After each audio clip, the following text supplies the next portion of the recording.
7 San Jose State women's volleyball players have reportedly entered the transfer portal, hoping for a fresh restart after several of their opponents forfeited matches this season, refusing to play against their biological male teammate. The Independent Women's Forum is now calling for the NCAA to put out a policy protecting women's sports. That petition has racked up over 7,000 signatures. Hi guys, welcome back to the channel. So the repercussions of allowing a transgender player on a women's volleyball team continue. We have various players who have decided that they don't want to be on a team that doesn't know what a woman is. Many of them are seeking to transfer. We have parents who are concerned that this has been allowed in the first place. We have parents who are concerned that their daughters are in locker rooms changing with male athletes. So several female volleyball players are seeking to go elsewhere. And can we blame them? Absolutely not. So there has been a mass exodus of volleyball players who entered into the transfer portal after a controversy-riddled season. And remember, there's still court cases going on. There's a court case with the Mountain West Conference and the NCAA court case for Title IX violations and violations of First Amendment rights. I don't blame these players for entering the portal for 1 minute. They want to play volleyball. They want to enjoy their college experience. But looking on the other side, do you even think San Jose State is going to be able to field a team next year with new players that are willing to sign on to this chaos? I think those women were put through a lot this season, and I definitely support their decision. Being a collegiate athlete is tough, and there's just so many moving parts, and that added pressure was just unfathomable. So I think it'll be interesting to see how their season goes about next year. And I just pray that they find a home in wherever their next university is. Yeah, I mean, I feel like those players that are transferring are going to be able to move on and they're going to be able to enjoy their time as collegiate athletes. But I'm wondering if I'm a parent and the coach of San Jose State comes into my kitchen table, I don't know if I'm going to say, yes, I am sending my daughter to play because I want her to have to deal with all this insanity. At least that's just me. So San Jose State University are more than likely going to come into issues. They're going to come into problems, even having enough players, because people have been put off by the fact that they allowed this to happen in the first place. Multiple teams forfeited, female volleyball players didn't get to play, some of whom were on their last season. Your kid is sent to college on an athletic scholarship. That scholarship was in jeopardy at certain points. Women were put under a lot of pressure, determining whether they're going to play or not, determining whether they're going to stand up for women's sports, when they shouldn't have had to go through any of that, because men are men and women are women. And categories exist in sports for a reason, especially in sports such as volleyball. We have parents concerned for the safety of their daughters because they've seen what has happened to Peyton McNabb, whose parents, incidentally, have spoken out recently.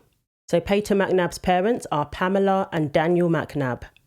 Detailing the moment she received a call informing her of her daughter's injuries, Pamela said, "My first thought was, is she going to be okay? And then honestly, my second, I was mad. I was furious because we all knew this was going to happen. Did I think it would happen to my child? No. But we all knew. Everybody talked about it. Everybody knew something was going to happen. I would never ever let her play today. If I knew what I know now, pull your kid. Don't play.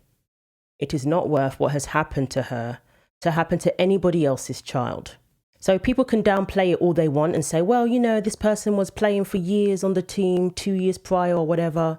But we know the reality of allowing male athletes to compete against women.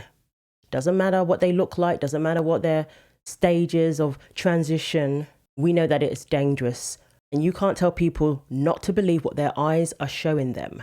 And this is what parents don't want. This is what the female volleyball players, the 7 who have put in for a transfer, this is exactly what they don't want. They don't want to be put in this position. So San Jose State University has responded and reacted to the news of the multiple transfers. The university provided a statement to Fox News Digital in which it expressed respect for the recent wave of players who have opted to transfer. Student athletes have the ability to make decisions about their college athletic careers, and we have the utmost respect for that, the statement said. Unfortunately, they didn't have enough respect for the female players to listen to them in the first place.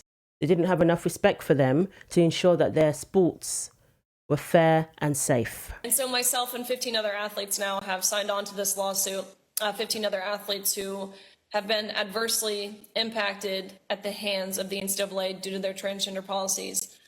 So we're super hopeful, we're super confident that this will be successful. I believe, honestly, I think the NCAA wants our lawsuit to be successful. They know this is wrong. There's no doubt about that. This gives them a way to ultimately do the right thing in their true cowardly fashion. Competing against a male is one thing, but I cannot put into words the feelings of violation, the feelings of embarrassment. It's uncomfortable, it's awkward, it's humiliating to undress next to, again, for perspective here, let me be very clear, a 6'4", 22-year-old man, fully naked, fully intact, fully exposing himself inches away from where we as women were simultaneously fully undressed. I mean, this isn't a hypothetical. That's the reality that myself, my teammates, my competitors from around the country, and girls, I mean, and various sports across the nation continue to face at the hands of the NCAA. They don't actually have convictions. They don't actually have principles. They don't follow red or blue. These large corporations, academic institutions, the list goes on, the media, our government, they don't follow red or blue. They follow the green. So the NCAA have been trying to avoid accountability for the fact that they allowed transgender athletes to compete in various women's competitions. They even changed their policy to basically pass the buck to the sporting bodies for them to make their own rules, for them to make their own policies related to trans athletes. So they can hold their hands up and say, it's got nothing to do with us now. But they're the ones who allowed it in the first place. They're the ones who allowed everything that went down with the Lia Thomas situation, where women were in a state of undress in a locker room with a male who was undressing in front of them. They allowed that to happen, and he didn't listen to the concerns that the female athletes had. And now they're trying to distance themselves from their own policies, from their own decisions, and the consequences of those decisions and the impact it has had on numerous female athletes. So there was a discussion about betting on collegiate sports, but it turned into a different discussion entirely when they were made to confront their own policies in relation to trans athletes. It is imperative that you protect opportunity for women in sports. The only person who doesn't seem to bear any responsibility in this is you and the NCAA, who are the governing body. You won't even defend them. You won't even take responsibility. It's outrageous. Our job is to promote fairness in sports. Our job. Biological males are not going to be allowed to compete against biological females. Why don't you go to Amazon and buy a spine online and take a stand? NCAA President Charlie Baker was subject to harsh scrutiny after defending the organization's current policies that have allowed trans athletes to compete against women during a Senate hearing on Tuesday. So he made the usual excuse that there are so few trans athletes. Never mind the impact that even one can have on multiple female athletes, though. An NCAA championship is a pretty big deal, especially when it goes to a male athlete in a female's competition. Are we supposed to overlook that because it's just one transgender player? Lia Thomas was just one transgender player, but Lia's presence on a women's team impacted multiple female athletes. There were 510,000 college athletes playing in the NCAA. There were less than 10 transgender athletes. So it's a small community to begin with. And Senator Dick Durbin repeated these same stats as if that justified everything that has happened over the last few years due to the reckless policies of the NCAA. He posted a clip of Baker providing the stat with a caption that read, "Let's focus on the ways to actually improve women's sports." Can you believe the nerve? Republican senators met with the NCAA president on a different issue, but this one took over. Why are biological men allowed to play in women's sports and share locker rooms and more? Democratic Senator Dick Durbin tried to move on. How many athletes are there in the United States in NCAA schools? 510,000. How many transgender athletes are you aware of? Less than 10. Less than 10 Yep. out of 510,000? Yep. So he tried to downplay it, and there was a lot of reaction to Durbin. First, tennis legend Martina Navratilova posted this. Senator, Each trans-identified male athlete impacts hundreds of female athletes. Why make thousands of women feel uncomfortable, unsafe, and compete in an unfair fight in order to accommodate fewer than 10 trans athletes? Another with cool. It should be real easy to protect women. At that hearing, Baker also suggested that women athletes who feel alienated by sharing a locker room with trans athletes should have an opportunity to use other facilities if they wish to do so. So the president of the NCAA is all too willing to exclude women from their own locker rooms, to inconvenience the female athlete, or to accommodate a male athlete who claims to identify as a woman. If a man, a biological man, wants to use their locker room, they just have to accept it. Or else the women have to go somewhere else. They've got to go find an alternative. Why is that fair? We told the local folks who've hosted our tournaments they need to create accommodations for the people who are playing. You know, so it's the feds on the one hand, it's the locals on the other hand. The only person who doesn't seem to bear any responsibility in this is you and the NCAA, who are the governing body. I think Josh Hawley nails it there. They're putting it on the women who all they want to do is enjoy their time as a collegiate athlete. They're putting it on the local tournaments who are trying to make a buck and really are stretched pretty thin here to create new facilities. I mean, when you hear something like that, do you feel like the NCAA even has your back at all? Or are they only in it for themselves, Sia? It was really disheartening to hear that response in the senator's hearing. And I think that the carelessness to Title IX and the protections that it allows us female athletes, it just proves that the Title IX is endangered right now. And I think that it's unbelievable that although we made all those tough choices during our season, we're still not being heard. But we are thankful to Senator Hawley, Senator Blackburn, and Kennedy for their leadership. And we hope that Congress sees that we're here and we're still fighting and that we're not backing down. But they want to make hundreds of thousands of people capitulate for fewer than 10 other people. Like, we don't do that in any other part of society, do we? No, you're exactly right. Charlie Baker does not believe this. He hates lawsuits, Harris. He is under the gun with lawsuits right and left. He's trying to keep the NCAA afloat. But at the end of the day, I know complete, entire high school sporting teams across the country in different states that are all biological boys participating in women's sports. The entire team. And so don't tell me that it's a small problem. It's a problem that's gaining momentum on the left, and they're pushing it, but we have got to stop it in its tracks. If we don't, we're going to end up with a huge tragedy here.